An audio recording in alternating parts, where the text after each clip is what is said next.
Good morning, good afternoon. Let me get some water. Woo! I need some. Oh my goodness, it doesn't matter. My husband can know when I go live, and bless him. Okay. Oh my goodness, and I can't get my water going. It is a day. Hmm. All right. Well, hello and welcome to the pros and cons of being a hybrid author. I hope that you are as excited to be here as I am to give this. It's been really fun to come up with this presentation and this workshop for you. So if you have any questions, please put them in the chat and I will answer them toward the end. We will have a question part and answer part at the end. Let me just message him and tell him that I'm on a live stream and I can't talk. So, oh my goodness. Okay. Uh,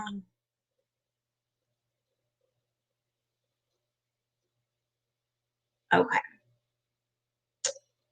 Holding this hat. But anyway. Okay. So, the pros and cons of being a hybrid author is the title of our workshop today. First of all, I want to thank Keylin Rivers for putting all this together. She works so hard and does so much for these Authortube virtual retreats. And thank you so much to Keylin for doing this. All right, so we are going to go ahead and get started. This will be on my channel if you're late, if you come in late, so you will know what we are talking about. Okay, let me get this situated over here too. This is not going. There we go. Okay, the pros and cons of being a hybrid author. All right, here we go. First of all, you need to know who I am. My name is Kelly Martin. I am a hybrid author. I have over 30 books in the world. It's getting close to 40. I really need to go back and count. Between books, novellas, and novels, and short stories, and anthologies, I just don't really know. I need to go back and look to see how many books that I have out in the world. Since NaNoWriMo was last month, I'm a multiple Nano winner. I always say that to win Nano does not necessarily mean you hit 50,000 words.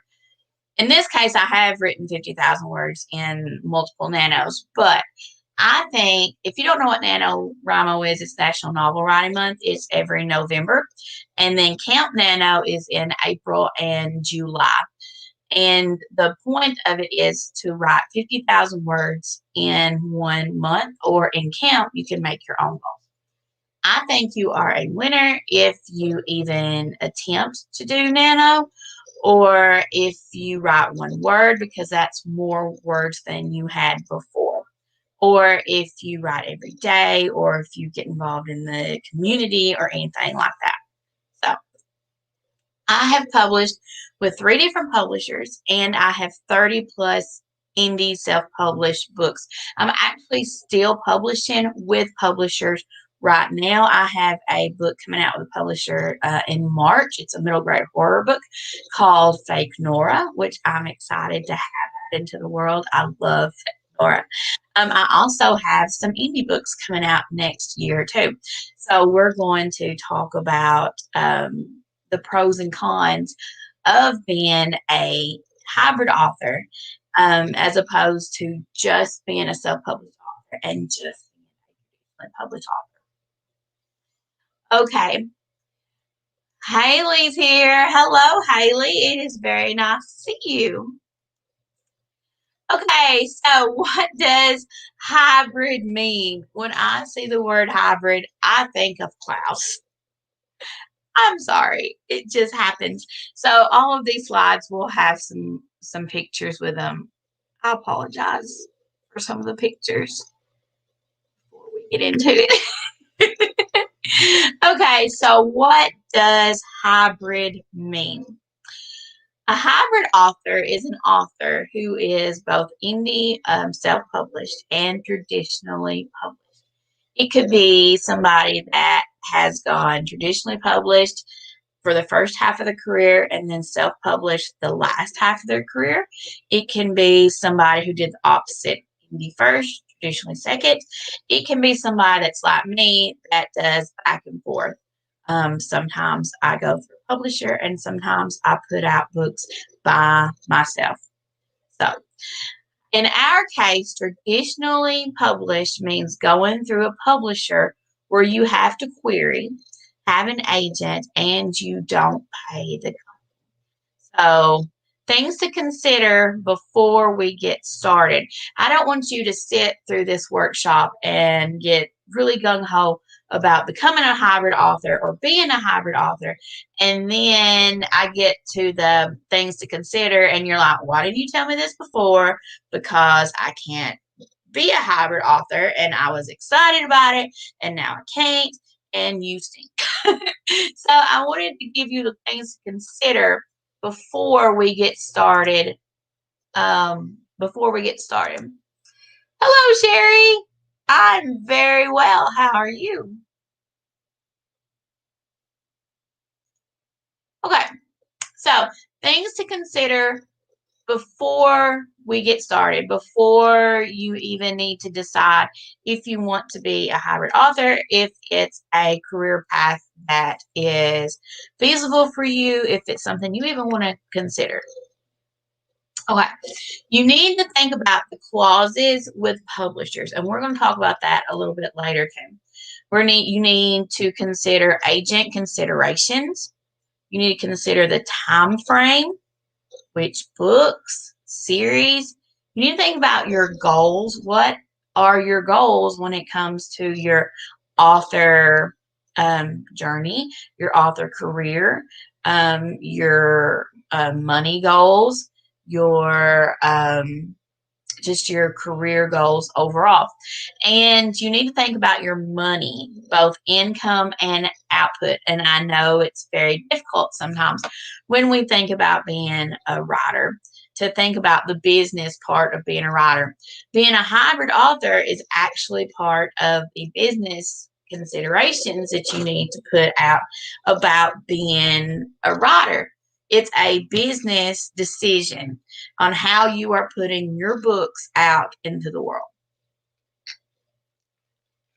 A NaNoWriMo glass. I love it. Okay, so when you think about being a hybrid author, remember it is a business decision. It's how you want to put your books out into the world. It's how you want people to get your books. It's how you want to interact with industry people and financially how you can sustain your author career. So keep all that in mind before we get started. We are going to start with the pros first. Okay. These are the pros of being a hybrid author. Some of these are just pros for being a self-published or indie author. Some of them are pros for being traditionally published, which is, of course, when you have hybrid, it's a combination of the two. And some of them are strictly they strictly come from being a hybrid author. So we're going to do pros first, we're going to do cons, and then we're going to do some other things to consider. Okay, so pros of being a hybrid author would be you get different experiences in publishing. My experience as being an author started with a small press. I was traditionally published with a small press. I queried them. They accepted my book. I went through all of the editing stages with them and publishing stages. I knew nothing of publishing until I went through that publisher. This was in 2012. There wasn't a whole lot of resources out in the world. Well, there was, but there wasn't nearly as much as there are now. So I didn't know that you had to go through so many edits. I didn't know what a content editor was. I didn't know what a galley edit or proof edit. I didn't know what all that was. So, being an author in your writing career, of course, is so much to learn besides just writing the book, which is a main part of it. But getting that book out to people, if that's what you want to do, also takes a lot of learning. The pros of being a hybrid author, I think one of the big pros of me going with a publisher to start with is I learned what it took to put a book out. I learned all the editing techniques. I learned everything that was expected. I learned different things that I needed. The pro for being a hybrid author or being a self-publishing a book is you learn that total side of it too. You learn how to contact cover designers and formatters and the things that you need. You may learn how to format your own book, which I've not done. You learn different skills based on both indie publishing and self-publishing. That's not the same. I mean, that is the same thing. Indie publishing and traditionally publishing. You get you get different skills. So the pro of being a hybrid is you have both sets of skills. If something happens and you need to self-publish a book that you were going to traditionally publish, you have the skills, you have the network, we're going to talk about that later, to get your book out. Another pro is you save money. One of the main reasons that I am a hybrid author is because it does cost a pretty penny to put a book out when you are self-published. It depends. I can't sit here and tell you how much it costs to self-publish a book. It is different for everybody. It depends on how much your editor costs. It depends on how much your cover costs. It depends on how many editors you go through. It depends on your marketing. It depends on if you use a formatter or not, how big your book is. There's so many variables that comes from how much your book costs to put out that I can't sit here and say, yeah, it costs $1,000 to put a book out. It costs $5,000 to put a book out. It costs $100 to put a book out. If you can do your own cover, if you can do your own editing, if you just do it all yourself. So I can't sit here and tell you how much it costs to put a book out. I wish I could. I know I have searched YouTube videos for how much it costs to self-publish. I'm sure you have too, if you have ever considered self-publishing, because you kind of need to know how much to save. If you want to buy a car, you know how much money you need to save for the car, or at least for a down payment. In publishing, you don't really know that until you get into it. So that's for a whole nother workshop. But saving money is one of the reasons why I am a hybrid author, because when I go through my publishers, I don't have to pay anything. The royalties, of course, are cut, and I don't get as much as I do when I self-publish them. But on the front end, I don't have to pay anything. They pay all the upfront costs. And that helps me save money to self-publish other books. And I can self-publish other books to get more books out faster, if that makes any sense. So while I have a book with a traditional public, like Fake Nora. Fake Nora is coming out, like I said, in March. It's middle grade horror. It's my third book with Monster Ivy Publishing. I don't have to pay anything for that book up front at all. If I was putting it out independently, I would already have to pay the editor. I would have to pay the cover designer, formatter, things like that. So of course, the company, the publisher gets their money back through royalties, but I don't have to pay upfront, and that helps to save money, which is a huge pro to me, and one of the definite reasons why I like being a hybrid author. I like saving a little money. This month has not been good on saving money, and it's only the 5th. So, I mean, house things. So, okay, Oh my goodness, these pictures. Another pro is you can release on your schedule. You can't release your traditionally published books on your schedule, but you can decide when you're going to put out your indie books around your traditionally published books, and that helps. My publisher puts out one of my books a year, which is great. I appreciate it. I'm excited about it. I can put my other books around that schedule, and I know when they can come out. So that means I don't just have one book out a year. It means I can put out 3 or 4 books a year, and not have to just wait on that one book or have my entire income or my entire career be on that one book for the year. If you have a big publishing contract, if you're Nora Roberts, you can put out one book a year. And that's what people used to do. I remember Charlene Harris, the Sookie snack house. Stack House. Why do I keep saying that? Stackhouse books, y'all. They came out, I think it was in May, and they came out every year, and I was so excited, and I would always get it. I would know when May was coming, and you can do that. I don't know if big publishers still do that, but it's very much harder for indie authors to sustain an income by only putting out one book a year or putting out one traditionally published book a year. So some people can't. It's just more difficult. The more books you can put out, the more money you can get back. And of course, you want quality books, and you don't want to rush books, and that's another workshop too. But you can get more books out, and that increases your income. That's what I'm trying to say.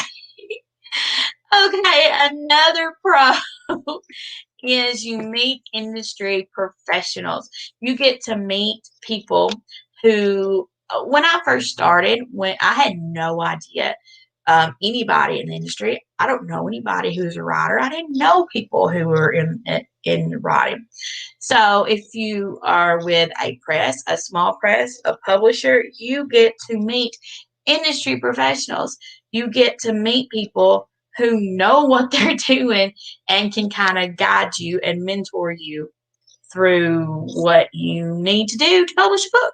And some of the same people that I met 8, 9 years ago are people that I still are in contact with today that I still ask questions to. And that's both for indie and traditionally published. There are industry professionals, of course, in traditionally published. So you can meet different sides of the coin and get advice for when you need it and build a team or a mentorship, a mentor group that you can go to when you need help.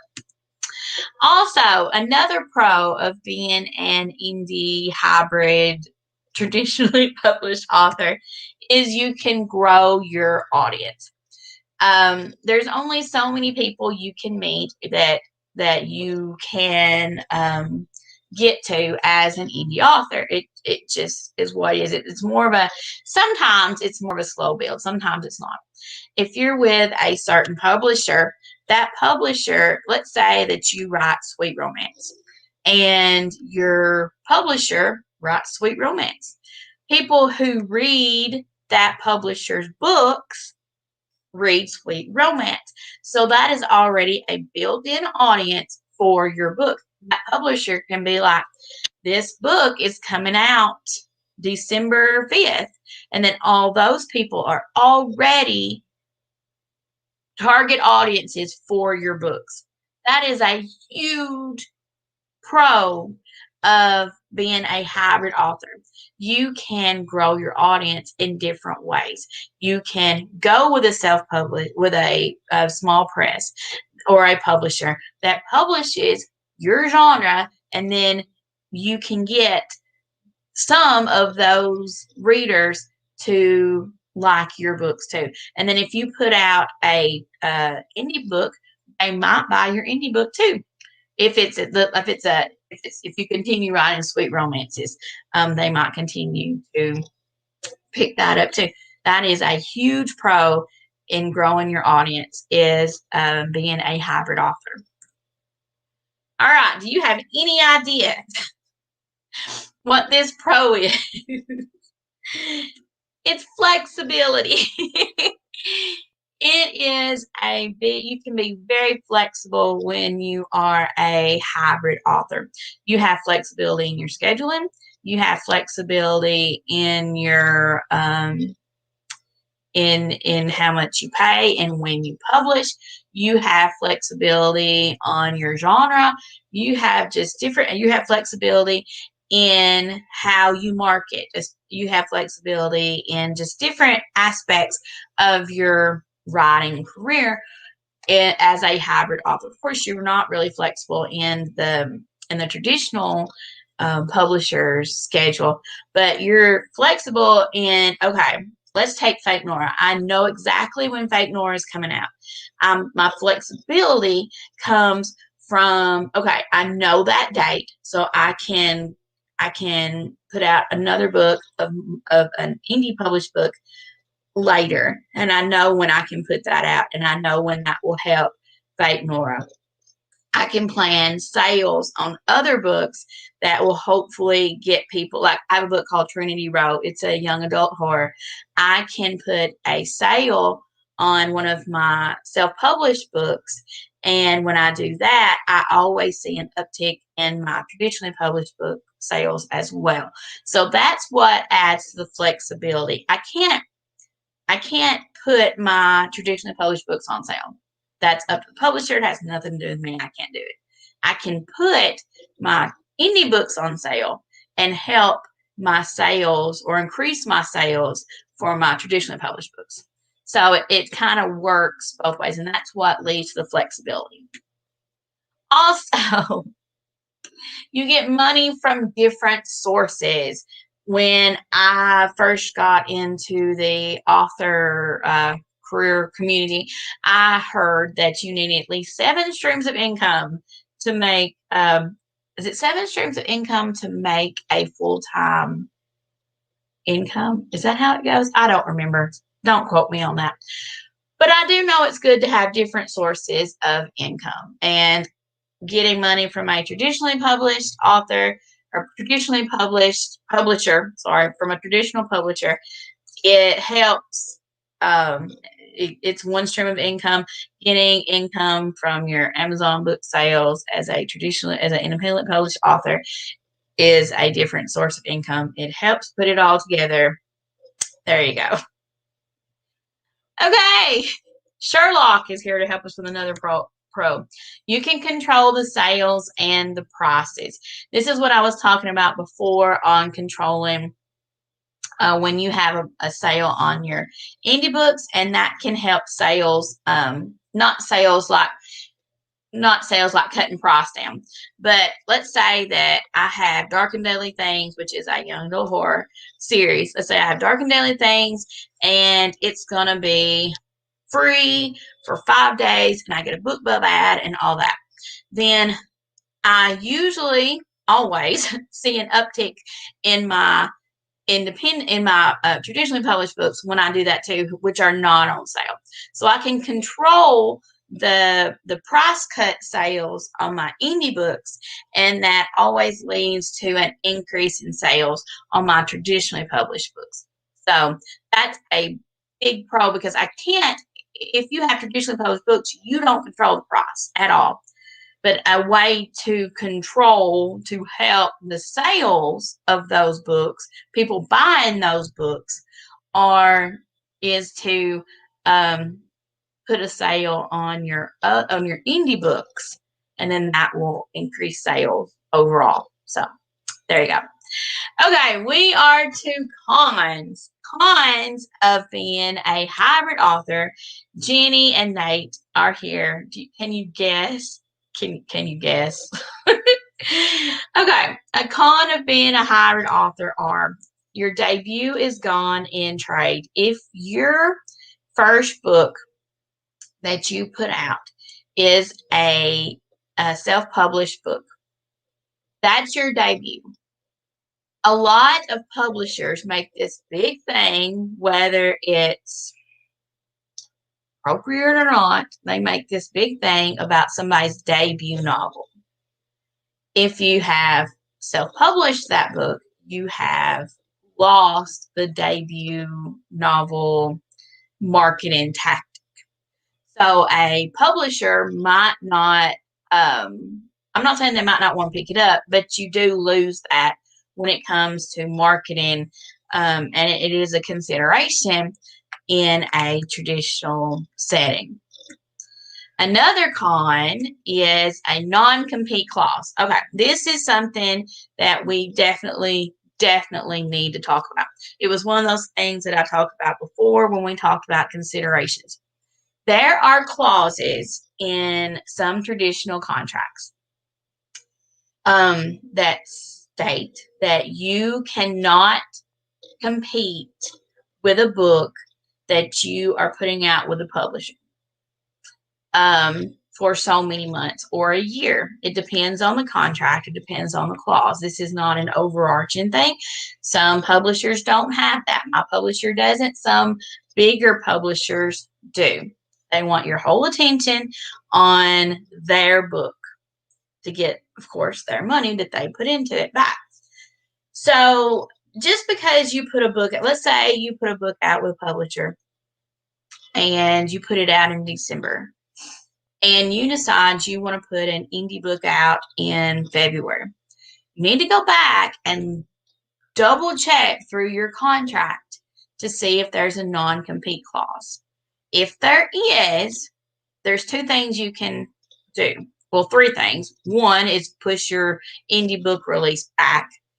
Two, you can make it where it's not, the only way it cannot be the only way that it would be a non-compete would be if it was a different genre. If you are writing a horror book and the publisher is a horror publisher and you have a non-compete clause and the non-compete clause says no other horror books, you can put out a sweet romance. Like, that's not competing unless the contract says that you can't have any books out. Now, I'm not a lawyer, so please don't take this as legal advice, but make sure you know what you're signing and make sure you know what your contract says. If you have been traditionally published, and you're here and you're thinking, yeah, my book came out in November, I want to put a self-published book out in December or November to January or whatever, go back and read your contract. Make sure there's no non-compete clause.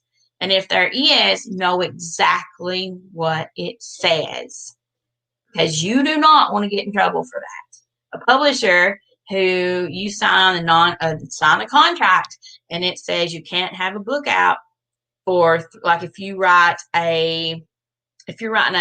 a new adult contemporary and they say, okay, and the non-compete clause says you cannot have another new adult contemporary for 3 months, you can't do it because you are technically competing against that other book. You can't do that. The publisher needs to get their money back that they put into your book. They need you to be gung-ho about trying to sell that first book and not focus on another book. So definitely, if you have a traditional contract and you're thinking of becoming a hybrid author, check for a non-compete clause. Non-compete clauses are different than first options. Or first refusal. We're going to talk about that in a second. But please, please, please don't decide you're going to put out an indie book if you have a traditional contract without reading that contract, because you have non-compete clauses in some contracts. Not all of them do. And you also, this has nothing to do with it. I just couldn't find a picture for it, but here's Dean. You also have first refusal or an option clause. That means, or some companies do, some companies don't. It depends on your contract. Again, go back and reread your contract that you signed, especially if you've already put out or signed with a traditional publisher and you need to know what is in that contract. You do not want to get in trouble for this. First refusal or an option clause is an exclusive first look at your next book. Some first refusal or some option clauses are, let's say I put out a young adult horror book and I signed a contract that says my next young adult horror book will go to that publisher. They have a right to publish it or refuse it. That's what first refusal or an option clause means. I can't indie publish it without sending it to them first. They have to have the option if they want it, if it's in their contract. Now, if the contract says is for young adult horror books, and they want my first young adult horror book that comes out that I write next, and my next book is sweet romance, I don't have to send it to them. What I would do, though, would be write them a note and be like, hey, I wrote this sweet romance. I'm thinking about I'm going to traditionally publish it. Do you want to look at it? Just as a courtesy thing. You know they're going to say no, or you're pretty sure they're going to say no, but at least give them that courtesy so you don't get in trouble over it. So option clauses can be different. Some publishers don't have option clauses. I have been with 3 publishers. 2 didn't have an option clause and 1 did. So I had my middle publisher, I had to send my next book that was in that genre to them. And I signed it, so I had to. So it depends on your publisher. It depends on your contract. Just make sure you know what is in your contract before you decide, hey, I'm going to put my next book out. Just know what's in your contract. Just know. Oh, I took Dean off so we could talk about it for a little bit. Yeah. We have to have Sam. Sam, this is my new favorite Sam picture because I give this look a lot. Not as cute as he does it, but I do give this look a lot. Okay, this one is the indie stigma. Okay. A con of being a hybrid author is the indie stigma. Some people, I'm going to try not to go off on a soapbox right now. Some people who are wrong, it's their opinion. You can have your opinion. I shouldn't have said they're wrong. Some people believe that indie books aren't as good as traditionally published books. There are some people who think if you have a traditionally published book and then you self-publish a book, then that means that you didn't do well in traditional publishing, that you have backtracked, that you are going backwards in your career, and that is that you just failed. Some people think if you put out an indie book first and then get a traditional deal that you have finally made it, that you are finally a real author. Notice Sam's face right now. That's exactly how I'm feeling. He's just doing it better than I am. That you are somehow better now that you have a traditional contract. Y'all. Oh, no.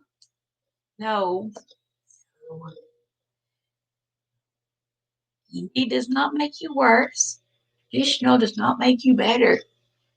It's just different publishing paths.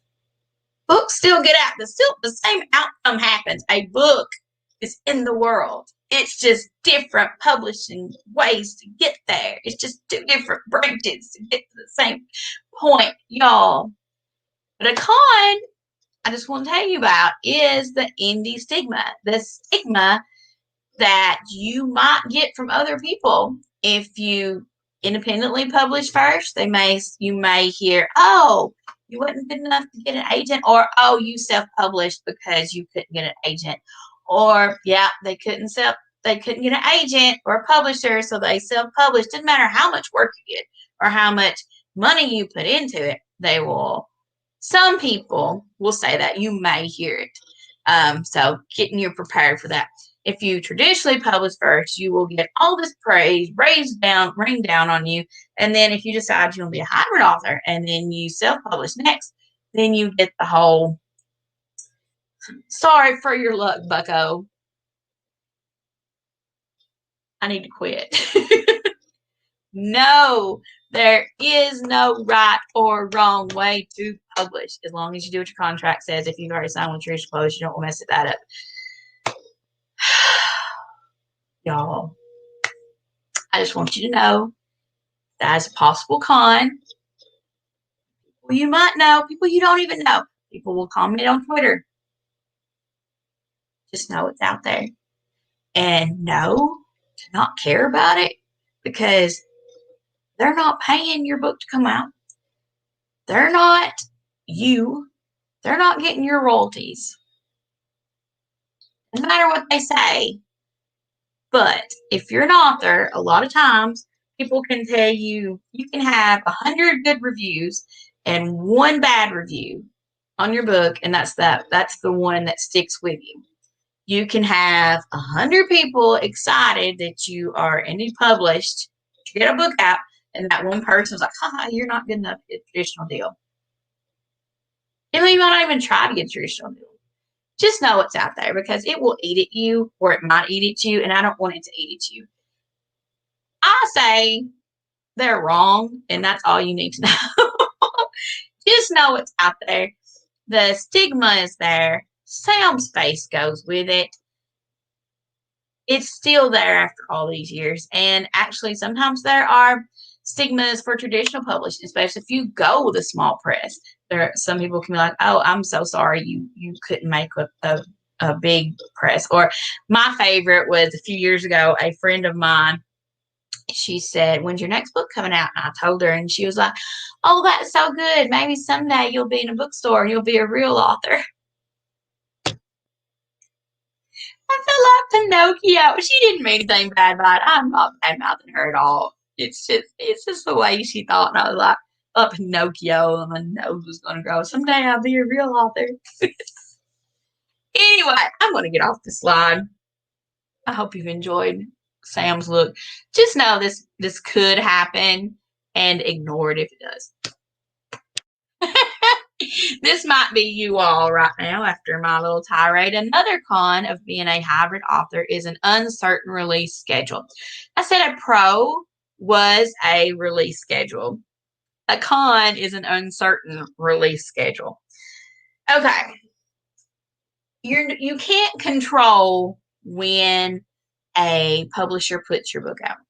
If you have an agent and you have a bigger publisher, they could put your book out 2 years from now. You don't know necessarily when your book's going to be put out. If you're querying, you definitely don't know when your book's coming out. If I queried today, I might not hear from a publisher or an agent for 6 months.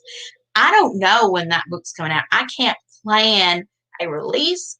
I can't plan income from that book. I can't plan anything until you know. So that's an uncertainty that comes with being a hybrid author, especially if you don't go with the same publisher more than once. If you want to go with a different publisher and you're querying again, you don't know when that book's going to come out. You don't know when they'll pick it up. It might take 6 months for them to pick the book up. It might take 6 more months before it comes out. Could be 12 months, could be 2 years, could be 3 years or 4 years before your book comes out. And then you have to plan everything else around that. So that's a con to think about when you're considering hybrid publishing. Here are some extra notes. I don't have any more pictures for you on this one. I'm so sorry. If you're already agented, ask them before you self-publish. If you are thinking about being agented, get the call, which is the usual where they offer to represent you. Ask the agent their feelings on hybrid authors, on how they feel about you possibly self-publishing a book. Some agents only represent one book. They represent you book by book. Some agents like to represent you and your career. Some agents don't want you to self-publish a book. They want to try to get you publisher, so they of course get money, which is understandable. Some agents don't care. They don't mind if you put out indie books between, different books. So make sure if you are considering being a hybrid author and you have an agent that you ask them before you self-publish. Definitely, because you need to know their thoughts on it. They may have a clause in their contract on you self-publishing. And if you're thinking about being agented and you get the call and you need to know their thoughts on it, you definitely need to know too if they're representing your one book or if they want to represent you in your career. So that's just some different things to think about. Okay, I'm going to go look at the questions on StreamYard. If you have any questions, please put them in the comments. All right, let's see. Oh, yes, different experiences means broader knowledge, and that's always good. Yes. Yes, replay. There will be, I'm not deleting it. When you can watch, is very transparent about the process. Natalia Lee for one book, and she did a lot of editing. Yeah, so I've not watched that one. I have seen some people. I don't want to say who they are, but I've seen some people do videos and they talk about how much editing is and how much covers. I will tell you, my covers cost between $100 and $200 a piece.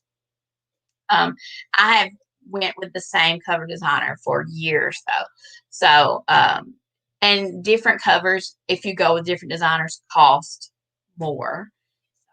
That kind of goes with it's kind of hard to tell how much things are specifically because things change so much.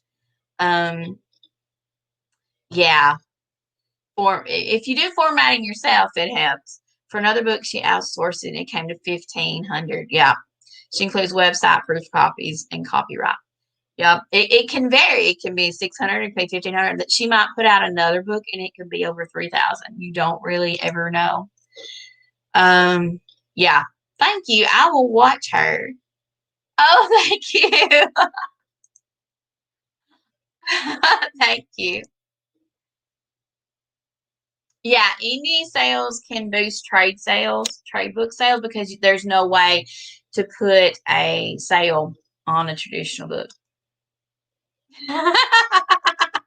His face is epic. Okay.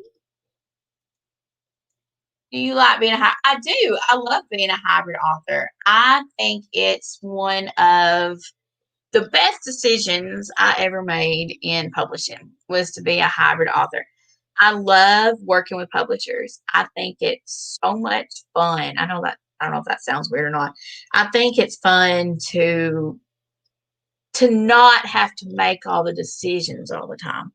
I don't know if that's a pro or a con, so I didn't put it in there. But when you're a self-published author, when you self-publish a book, you have to make all the decisions.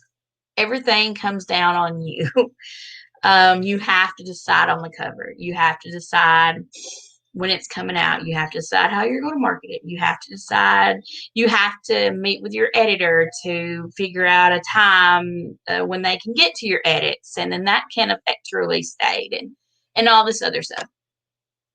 When you're working with a publisher, they do all that for you. You don't have to think too much. I've been lucky with my publishers that they run the concept of the cover, by me. Some people don't have that. Some publishers just put it out whatever they like anyway. But I like having some control.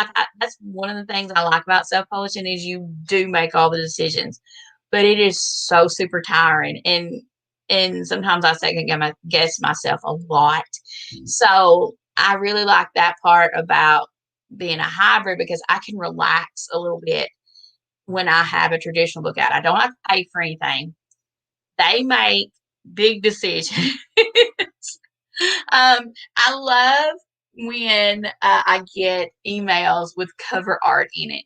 And they're like, this is going to be the cover. What do you think of this cover art? And it's like right before you click on it, and it's like that adrenaline rush. I love that. When you're self-published and you tell your concept to your designer, and then they do it, which is still the same thrill. It's just when it's the unknown of the click, and you're like, I could hate this, and then how am I going to tell them, or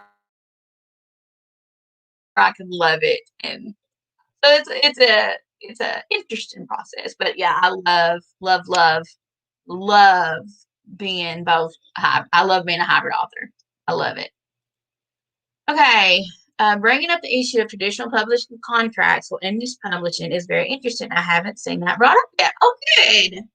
Yeah, contracts are a big deal in publishing, especially if you are traditionally published. You need to know what they say when it comes to contracts. There's a girl, I didn't really think about it till, I don't know, a few years ago. A girl I know, she started as an indie author. She got a very, very big traditional deal. And then she's a hybrid author, but she can't put a certain series out to compete against the books that are with a traditional publisher. So that kind of made me think, this is something we all need to know about.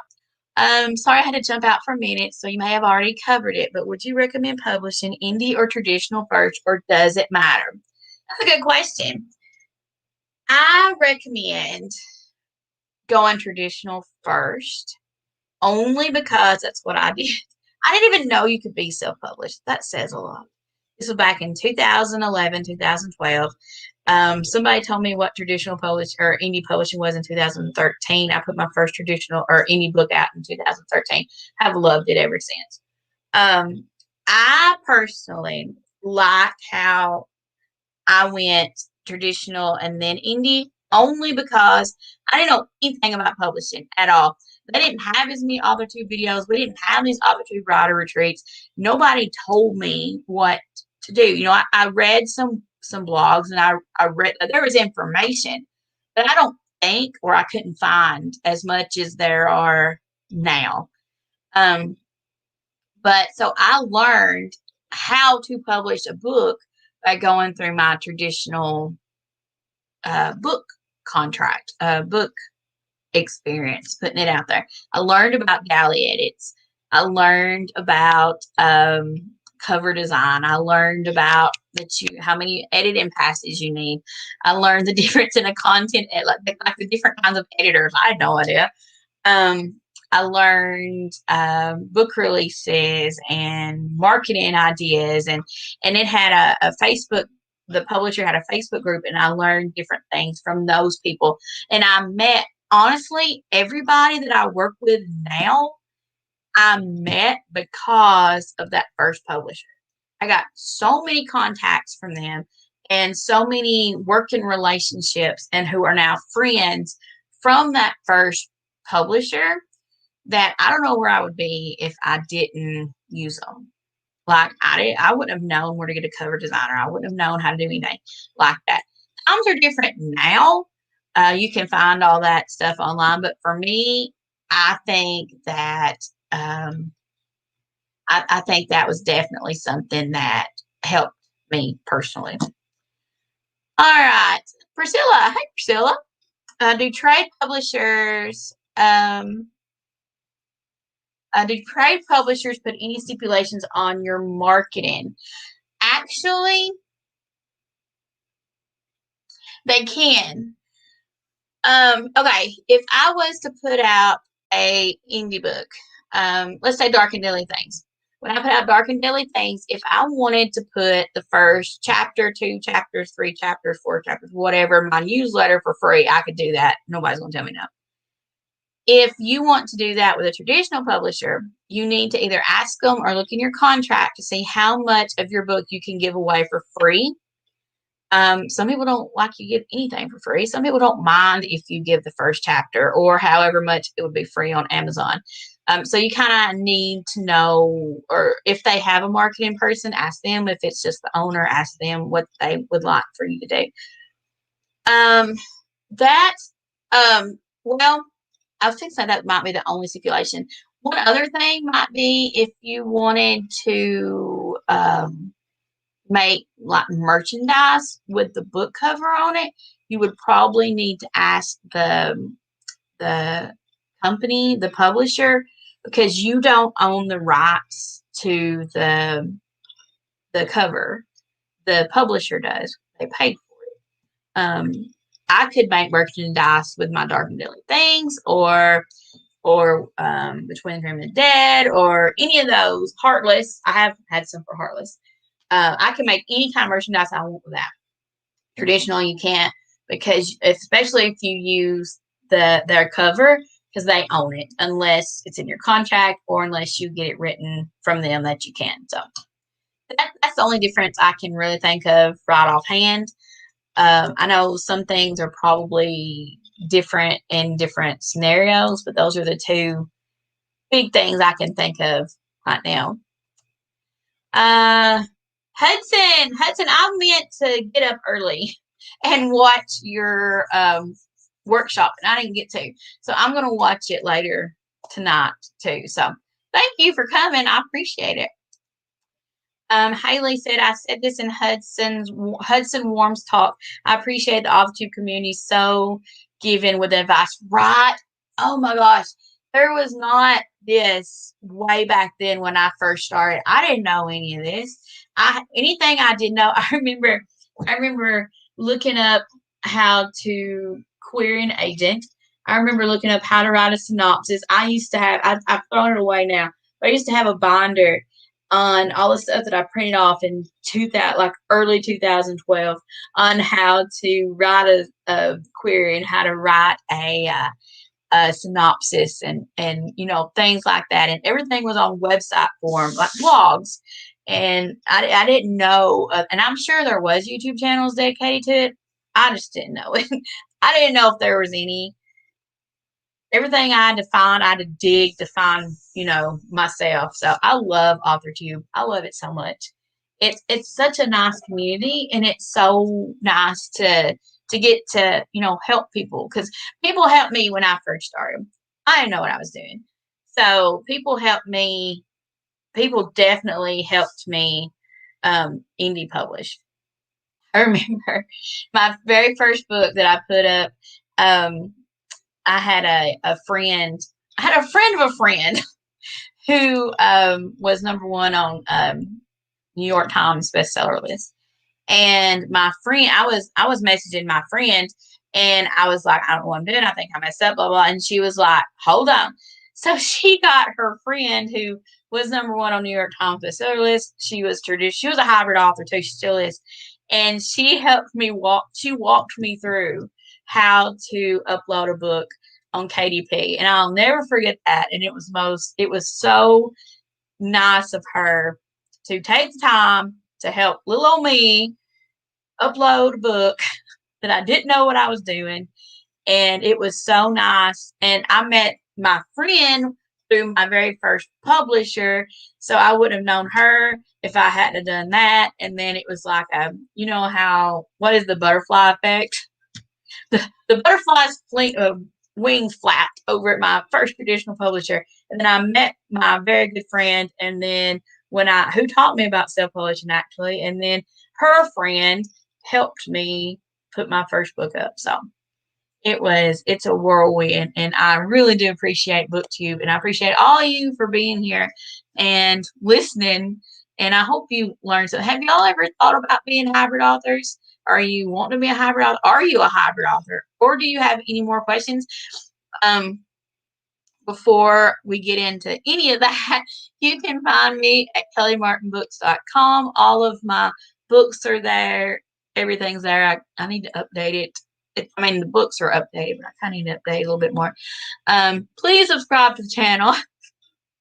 I'm really trying to get my goal for next year is to get to 1,000 subscribers because I want that community tab so I can talk to y'all more. So please subscribe to the channel if you want more writer content. I do writer plan with me's every Sunday where I plan my writer and marketing week. And then I do a topic video on Thursday. And then sometimes I do an extra one on Friday. Just depends. And I do live writing sprints every Monday at 7:30. And that's a new thing that I've started. So, all righty. Anything else? How are you guys publishing or thinking about publishing? I know what you think and sometimes what you think about doing and what you actually get to do can be two totally different things, but it's always good to have a plan. So, okay. I'm gonna get me a drink of water and we'll see if we get any more comments.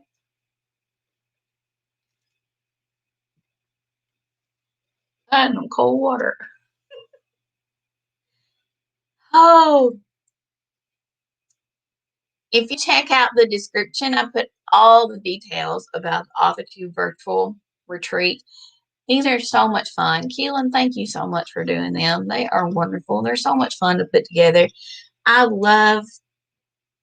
This was my bullet journal that I got to come up with for the pros and cons and everything for this. It was so much fun. It's nice. I love talking publishing. Y'all, it's one of my favorite things to do is talking publishing, talking books, talking talking to other authors, talking to other readers. I love it. It is so much fun. And anytime I can get up and do workshops like this makes my day. All right. I don't see any more comments, and that is okay. So we are going to finish up. There are more things going on today. Let me kind of look at the schedule for you. Sarah Cahill at 5 o'clock has a workshop, on moving past the first draft, which is very important, especially after Nano. We have virtual write-ins right now. The Right Mama is having one. Shara Sentence Writing Sprints. She's doing it right now on her channel. At 2, 1 o'clock is lunch. At 2, they're doing live write-ins on Brooklyn channel. And then they're writing at 4 for sprints on Sacco's channel. Then tomorrow, Haley Haggerty at 11 is having a outlining for success and your characters workshop. And then at 4, we're having writing genre benders with Adrian Santiago. At 5, it's queering your writing, adding in queer rep to your stories from Haley. Then, and they're having writing sprints with Zara, Estelle, Kelly Wright, Jordan, and Leah. So be sure to find all those places and see all that stuff there. Sherry is hoping to become a hybrid author. However, I'm too much of a control person when it comes to my books. It might not work out. You never know, teacher. I don't know. Maybe because I went traditionally published first, I don't have as much control issues with my books. Maybe, I don't know. But sometimes having too much control can make your brain a little tired. Especially when you put out like a lot of books a year. So it's just nice for me to get a little break and let somebody else do the thinking for a while. I think that's one of the reasons I like being a hybrid author. All right, guys, I am going to let you go. Thank you so much for being here. I have very much enjoyed it, and I will see you later.